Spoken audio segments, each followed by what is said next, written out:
Ja, vi har Jan Kjær her fra Aarhus i Danmark.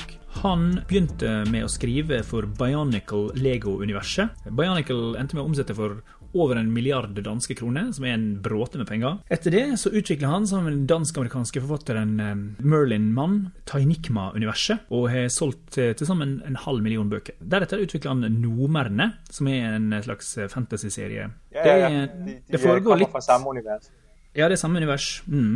Og som har blitt kalt en moderne klassiker. Jan har nylig analysert 9 store manga-tegneserier og funnet 9 punkt som de har felles. Og det skal jeg og Jan nørde om nå. Velkommen til Tegneserier-podcasten. Du jobber med å utvikle et nytt fantasy-univers, forstår jeg? Ja, det er et forlag, der har bedt meg om å utvikle en ny serie til dem. Og så ville de gerne have, at det skulle være en manga-serie. Så den er jeg gået i gang med å utvikle nu. Hvilket forlag er det? Det er et forlag, der hedder Hegas, som hovedsageligt fokuserer på letlæsning i Sverige. Så nå går du rett til Sverige først, og så blir det Danmark og Norge etterpå? Ja, forhåbentlig, ja. Kan du si noe om det nye universet ditt? Altså noget om universet? Ja, altså jeg har jo analyseret mig frem til de her 9 fællestræk, som der er i de store manga-serier, jeg har analyseret. Og grunden til, at jeg egentlig gjorde det, det var fordi, at jeg ville vise det her svenske forlag, som jo havde bedt om en manga-serie. Jeg ville prøve at fortælle dem i forvejen, hvad det egentlig var, at de ville få, når de bad om det her. Så det var derfor, jeg prøvede at finde ud af, hvad er manga egentlig, så jeg kunne præsentere det for dem. Så vi var enige om, hvad det egentlig var, jeg skulle udvikle. For jeg er nemlig ikke færdig med at udvikle det. Jeg er stadigvæk i gang med at udvikle det. Så, men de har bedt om, at jeg skulle lave noget spion, helte, ninja-agtigt univers. Så det er altså temaet for det her univers, jeg vil prøve at bygge op. Ja, hva er de 9 fellestrekk? Eller hvilke 9 manga-serier var det du fant frem, og hva er de 9 fellestrekker du fant? Ja, altså, jeg prøvede at tage de største manga-serier, jeg kunne finde, altså de mest populære, så hvis vi skal nævne alle 9, så er de her. Det er Shaman King, My Hero Academia, Dragon Ball, Avatar, Radiant, Jujutsu Kaisen, Naruto, Dragon Slayer og One. Radiant har ikke jeg hørt om før. Er det japansk? Radiant der er nemlig to bøger i min serie her, som faktisk ikke er ægte manga. Og der er Radiant er nemlig en fransk manga-serie, som er virkelig, virkelig flot lavet. Men den er altså ikke sådan 100% ægte japansk manga. Jeg så en som kalte det Manfra på din Facebook-vægg. Fransk manga. Manfra. Et uttrykk som... vi har, i Norge så har vi noe som vi kaller Nordic manga, som betyr manga fra Norge, for det er vi som er Norden. Sådan må det være. Ja.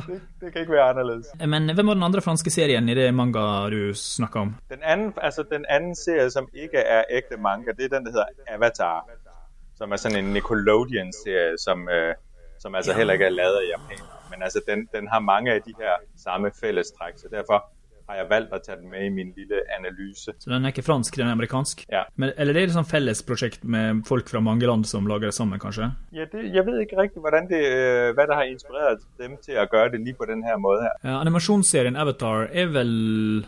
Er den amerikansk? Den Avatar The Last Airbender? Jeg ved, altså... Virkelig helt ægte. Jeg ved ikke præcis, om den er lavet eller udviklet af amerikanere. Jeg ved faktisk ikke præcis, hvem der har udviklet Avatar. Nej, har du læst hele? Altså det er jo enormt mange sider, hvis du skal læse hele Dragon Ball og hele One Piece og hele... Ja. Da har du noget for dig. Ja, det har jeg heller ikke. Jeg har faktisk... Det jeg har analyseret, og det som interesserer mig rigtig, rigtig meget, det er, hvordan en manga-tegner og forfatter etablerer sit univers. Så jeg har faktisk brugt tid på at analysere etterne, altså de første bind, fordi jeg synes simpelthen, det var så interessant at se, hvordan iscenesætter de deres univers og deres karakterer, og hvad ved vi om den store historie i det allerførste bind. Det er faktisk det, jeg har prøvet at analysere. Ja, nemlig. Jeg anmeldte One Piece bind 1 nylig, og var litt underwhelmed. Ja. Men jeg har hørt at den blir veldig bra når du leser mye, for det er så mye payoff. Altså, han etablerer noe, og så gir han en payoff 1000 sider senere. Og det er en dejlig følelse. Ja, hvis man er meget tålmodig, så er det. Ja, det er jo 21.000 sider med One Piece, så man har et tålmodig publikum. Da kan man gjøre sånt. Der er nok at gå i gang med. Ja, vil du fortælle da, hvilke ting du fandt? Nå ja, altså det som jeg har gjort er, at jeg har prøvet at analysere de her serier, som jo er til drenge, faktisk, fordi de er jo udgivet oprindeligt i Japan i det her ugelige magasin, de har i Japan, der hedder Shonen Jump. Der har flere af de her serier været med i, og det vil sige, på den måde, så rammer de den samme målgruppe. Så det man i hvert fald kan finde ud af, det er, at de 9 ting, der går igen, er, at hovedpersonerne vil meget gerne være fysisk stærke og den stærkeste, altså i verden eller universet. Det er sådan en ting, der går meget igen. Den her fysiske styrke er altså åbenbart interessant for den her målgruppe her, ikke? En ting, der helt sikkert går igen i dem alle sammen, det er træning. Det er at udvikle sig. Jeg sætter mig et mål for, at jeg vil gerne opnå et eller andet, og så træner jeg igennem hele den her lange serie. Det er altså, det fylder en del med træning. Og så er det jo, som det egentlig tit er også i fantasy-historier, det er, at hovedpersonen i serien er jo altid speciel og unik. Det er den ene person, der lige har den her særlige kraft, som de skal lære at få styr på. Det går faktisk igen i dem alle sammen. En anden ting, som de så bruger meget, som jeg rigtig godt kan lide i forhold til world building, det er det her med, at de deler grupperne i universet op i sådan nogle fraktioner eller klaner.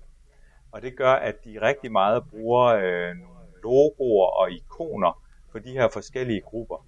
Og det er et virkelig lækkert element her at arbejde med, fordi i den her serie, så kan du bruge de her logoer til at lave baggrunde og udsmykning og sådan i kanten af siden. Så altså den her grafiske mulighed, man får ved at have grupper og fraktioner, det er også noget, der giver historien meget. Den 5. ting er, nu går vi jo bare igennem dem alle sammen, ikke? Den 5. ting er kampsport, magiske kampråb. Det er rigtig meget noget med, at en person råber, hvad de har tænkt sig at gøre, og så kommer der en eller anden fantastisk bølge af vand, eller en eller anden fireball, eller et eller andet, som simpelthen har fået sit eget navn. Så det her med at have en evne, som man kan kalde et navn, og så fremkommer der noget magi, det går også igen i stort set alle serierne. Og så en af de ting, som manga er allerbedst til, synes jeg, det er wacky characters. Altså virkelig, virkelig skøre, mærkelige personer og karakterer. Og især jo den, du lige nævnte, One Piece, har nogle af de mest mystiske og mærkelige karakterer med, synes jeg. Så det er en stor ting også. Og den 7. ting er jo monsters. Den her målgruppe elsker jo monsters, så der er på en eller anden måde ligesom monster med i alle de her universer, som skal bekæmpes. Og så er det jo ret interessant, fordi målgruppen er sådan omkring 10, 12, 14-årige drenge, som sagt.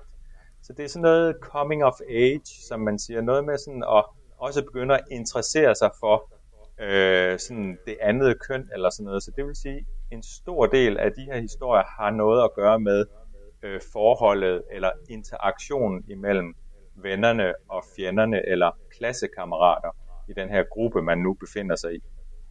Og til sidst så er det så sådan noget med det 9. punkt, det er, at der altid er sådan et overnaturligt touch, altså noget med guder eller legender eller ånder eller spøgelser og dæmoner.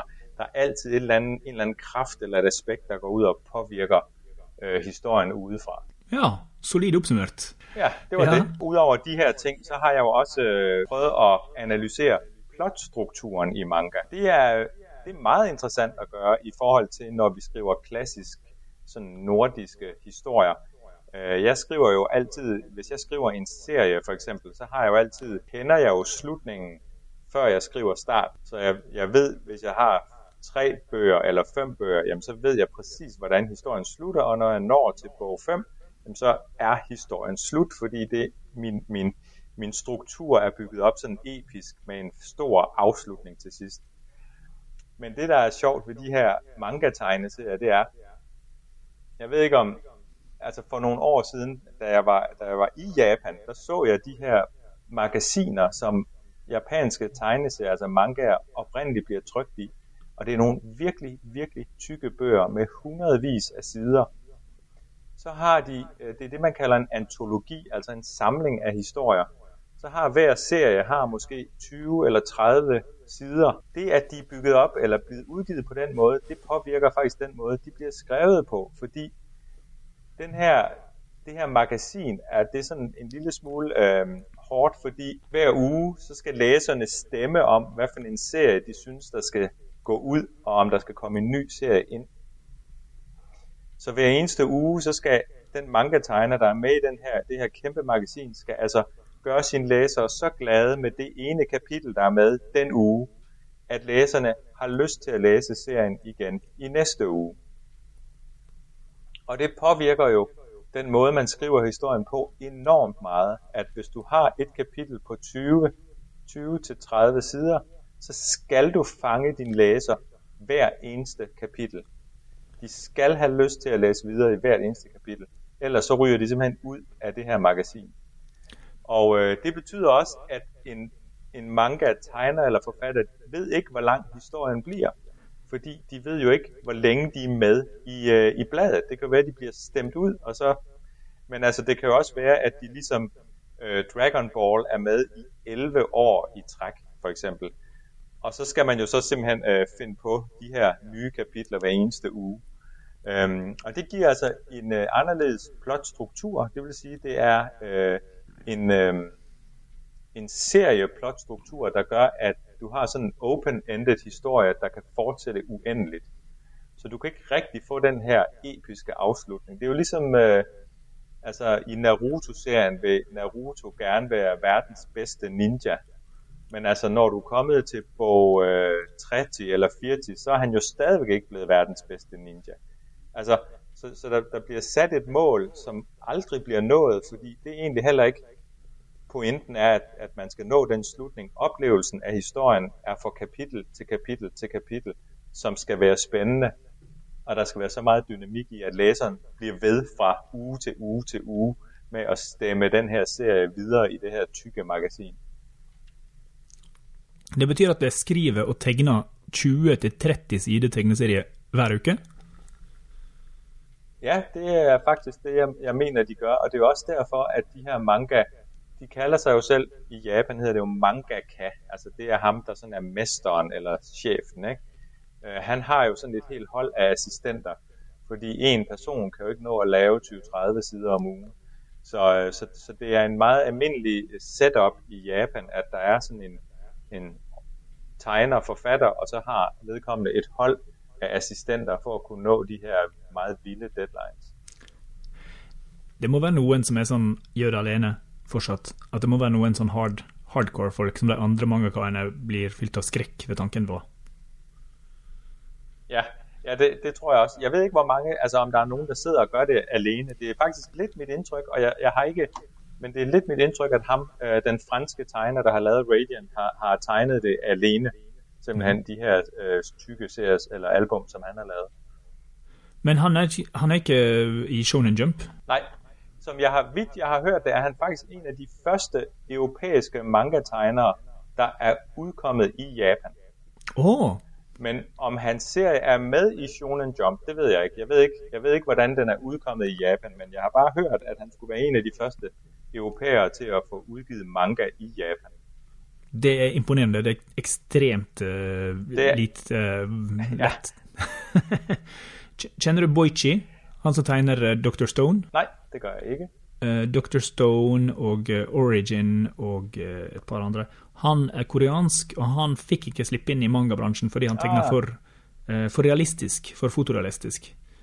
Det ser ut som det ligger som mellom mangastil og Leonardo da Vinci. Men så gikk det bra til slutt, og han er jo en av verdens største nå. Jeg vet han som lager Golgo 13 har så mange assistenter at han nesten bare tegner ansiktsuttrykket mot slutt. Det må være virkelig dejligt, at når man kommer til sådan et punkt, hvor man kun skal tegne ansigtet på sin figur, og der er andre folk til at lave det hele. Alt det andet. Ja. Men så har du jo, du har mange manga, generelt er det jo veldig høyt kvantum av manga når man først er i gang. Men han, One Piece-fyren virker som han gjør veldig mye alene. Junji Ito har jo virket som han Han har 2 assistenter kanskje, som gjør litt sånn cleaning og viskelære og sånt, men ikke så mye tegning. Ja, ok. Hvis du har sett Man-Ben, kjenner du til Man-Ben? Dokumentar-tv-serie som han Naoki Urasawa har lagd. Han som skriver og tegner Monster og 21st Century Boys. Der har han blant annet en episode om Junji Ito, der filmer han tegner og viser hans prosess. Det ligger på nett, veldig flott. Men tilbake til deg. Fedt. Det vil jeg gerne til. Ja. Ej, det var da godt. Men ja, fortsæt på, hvad du har lært. En anden ting, jeg skulle prøve at finde ud af, når man så skal tegne en manga-serie, hvordan griber man det an for at få det til at sådan ligne en manga-serie, altså i det visuelle formsprog. Og der har jeg altså lavet en virkelig sjov statistik ud fra Dragon Ball, men den kan jeg lige komme til om lidt. Altså det første jeg vil sige er, at manga, og det er det jeg elsker ved manga, det er at den er fokuseret på at være enormt udtryksfuld. Altså tegnestilen og fortællestilen er nærmest sådan forfinet til bare at virkelig ramme læseren. Altså virkelig meget udtryk, enten i action eller i sådan emotions, altså følelser. Så hvis man kigger på deres ansigter, altså manga er jo kendt for de her store øjne og små næser, og så også store munde faktisk. Og det jeg synes der er så fedt ved det her design, det er at manga-tegnerne vælger altså de elementer i ansigtet, der giver allermest udtryk, og gør dem store, fordi der er jo ikke så meget udtryk i ens næse, så derfor er den jo altså også sådan en lille fin ting, der bare sidder lige midt i hovedet, men der er plads til store øjne og store munde, der kan skabe udtryk, ikke? Og så selve deres fortællestil, altså måden de får fortalt historien visuelt, den er også fokuseret på netop maksimalt udtryk. Så jeg har lavet sådan en lille analyse her af Dragon Ball. For eksempel fandt jeg ud af, at lydord, når man bruger lydord i manga, det er der i 39% af alle billederne, er der lydord i. What? Altså der understreger handlingen. Ja. Men det, der er endnu mere interessant, det er, at i 54% af alle tegningerne er der specielle ansigtsudtryk. Så altså, det vil faktisk sige, at i over halvdelen af alle tegningerne i den her manga-bog, der laver folk et emotionelt ansigtsudtryk, som er anderledes end bare deres almindelige sådan, pokerface, ikke? Og det viser også, hvor meget fokus de har på sådan emotions og på udtrykket, at ansigtsudtryk er virkelig noget, der bliver brugt rigtig meget. Så fandt jeg ud af også, at en almindelig sådan rund taleboble med tekst i, altså det er sådan standard, den almindelige taleboble, men igen, i 54% af alle billederne, der er taleboblerne også anderledes, altså du råber noget, eller du visker noget, eller man laver det der tegn for, når folk er rasende i manga. Og det gør de altså også i halvdelen af alle billederne, bruger de det her. Og så fandt jeg ud af, at i 35% af alle tegningerne er der fartstreger, altså de her speedlines, ikke? Eller de fokusstreger, der sådan peger ind mod folks hoveder, hvis man sådan virkelig skal lægge mærke til deres sådan emotion og deres følelse og ansigtsudtryk, så bruger de jo de her streger, der peger ind mod figurerne. Og det gør de altså også, det gør de i, 35% er der altså fartstreger med i tegningen. Så bare når man hører de der procenter sat op på den måde, så kan man faktisk høre, hvor meget fokus der er på altså emotions og udtrykfuldhed, hvis man kan sige det på den måde. Så det synes jeg var ret sjovt at lave den analyse der. Har du gjort lignende med andre manga?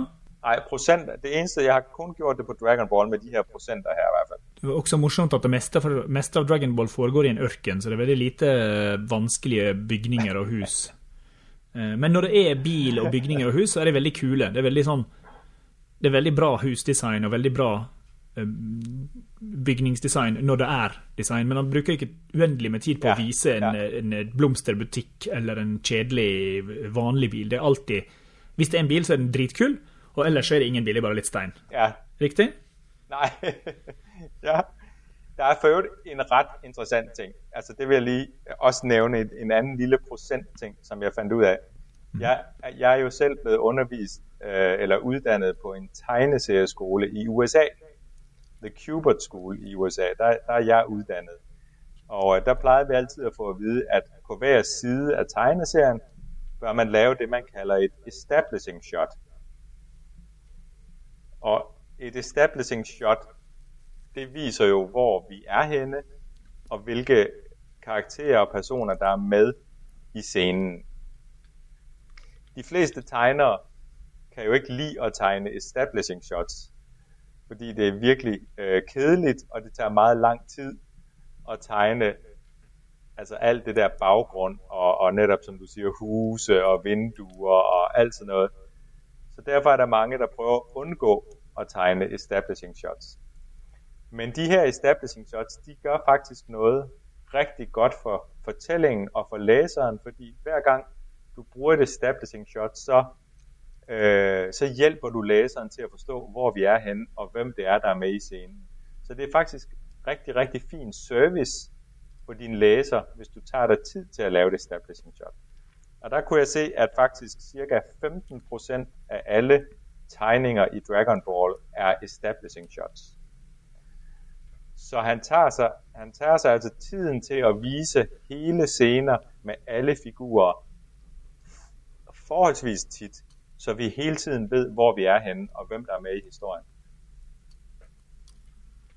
I Hitoshi Iwaki sin Parasite, hvis du kjenner til den, om en gutt som får et romvesen inn i armen,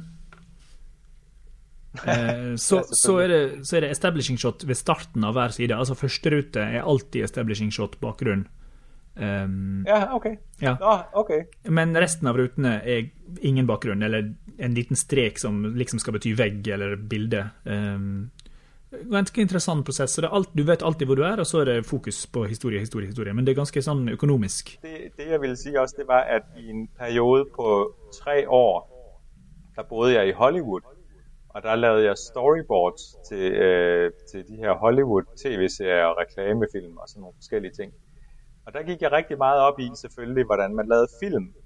Og jeg læste blandt andet om sådan en instruktør som Spielberg. Han gør faktisk nøjagtigt det samme, som det du lige har nævnt nu. Spielberg, hver gang han laver en scene, så laver han sådan et mastershot til at starte med.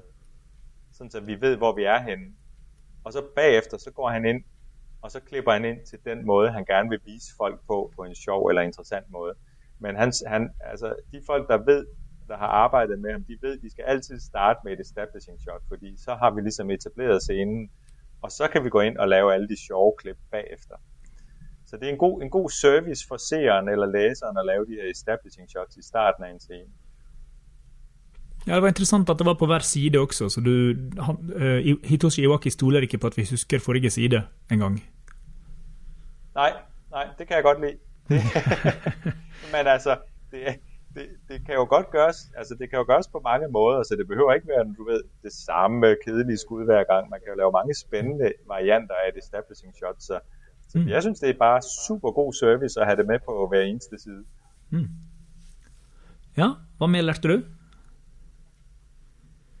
Jamen, jeg lærte noget, som jeg i hvert fald selv skal til at bruge rigtig meget, og det er, at nu sagde jeg lige, at 15% af alle tegningerne var establishing shots. Men det jeg opdagede, det var, at i de her manga-serier, der var cirka halvdelen af alle tegninger, var kun med jord på. Det er faktisk nøjagtigt, ligesom du sagde det lige selv, ikke? Altså, i stedet for at tegne hele baggrunden, så har de her manga-tegnere så fundet ud af, at det er jo meget økonomisk og hurtigere at tegne jorden, og så forsvinder jorden bare ud i sådan ingenting. Men så har du i mindste, så har du tegnet, at personen står på jorden, ikke? Og så kan du faktisk slippe afsted med ikke at tegne alt det kedelige i baggrunden. Og det gør de altså i Dragon Ball på altså 50% af alle tegninger. Så det skal jeg helt klart til at bruge. Altså sådan et establishing shot, og så resten af tegningen, der er bare gulv på. Og så er det logisk at det er ørken, for det slår jo så hardt etter hvert at alt rundt dem blir til grus på første slag. Så hvis det ikke står i en ørken når de begynner slåsskampen, så blir det umiddelbart ørken etterpå. På et eller andet tidspunkt er der ørken. Men det er meget, meget klogt at sætte sin tegneserie i en ørken. Det er meget nemmere at tegne. Ja, hvad mere har du lært? Jamen, jeg tror, vi sådan lidt en lille smule er igennem det hele, men jeg har 2 små ting mere, og det var, at fordi at de jo laver deres historie delt op i kapitler, og hver eneste kapitel skal få læseren til at læse videre, så er der jo meget ofte en cliffhanger i hver kapitel. Når vi læser manga i de nordiske lande her, så har vi jo en manga-bog med 200-300 sider i. Så vi lægger ikke mærke til, at den er skrevet kapitelvis. Men man kan netop se det, hvis man ser de her cliffhangers i slutningen af hver kapitel. Fordi det er tegnerens mulighed for at få dig interesseret nok til at læse det i næste uge i det her magasin. Så regnede jeg bare ud, at der var lige knap 4,7 billeder per side. Så det er selvfølgelig en blanding mellem, nogle gange er der et helt stort splash page med action på, og nogle gange er der en masse små billeder, hvor folk taler sammen. Men det var sådan omkring 5 tegninger per side. Så nu har jeg så det er alt det, jeg præsenterede for mit det svenske forlag der, og så er vi nogenlunde enige om, hvad det vil sige, at de beder om, når de beder om at få lavet en manga-serie. Og det er det forlaget ditt Sverige vil ha? Nu er de klar for det. Ja, det er det, de gerne vil have, eller hvad siger du? Ja, altså, jeg har jo ikke hørt fra dem endnu. Nej. Okay. Jeg har holdt mødet og præsenteret det her, og nu venter jeg meget spændt på at høre, om det er det, de gerne vil have. Men det du lager vil jo ikke bli solgt slik som seriene i Shonen Jump blir. Det blir jo antakelig solgt i form av bøker. Eller finnes det en plass der man kan trykke 20 sider hver uke og lage et skandinavisk Shonen Jump? Ja. Svenska hopp. Ja, nej. Altså, det bliver ikke... nej, det bliver ikke lavet på den måde. Men fordi at Hegas fokuserer hovedsageligt på letlæste bøger, så bliver det faktisk forholdsvis tynde bøger. Så det vi har talt om er, at hvis et kapitel er på 16 sider, at hvis vi så laver 2 kapitler i hver bog, altså det bliver nogle meget korte bøger med kun 32 tegneseriesider i, ikke? Mm-hmm. Så kommer det faktisk næsten til at fungere, som hvis det var i Shonen Jump. Fordi så skal jeg så for ikke for hver kapitel, men for hver anden kapitel, gøre det så interessant, at læserne har lyst til at læse den næste bog. Så en bok skal være 2 kapittel? Ja.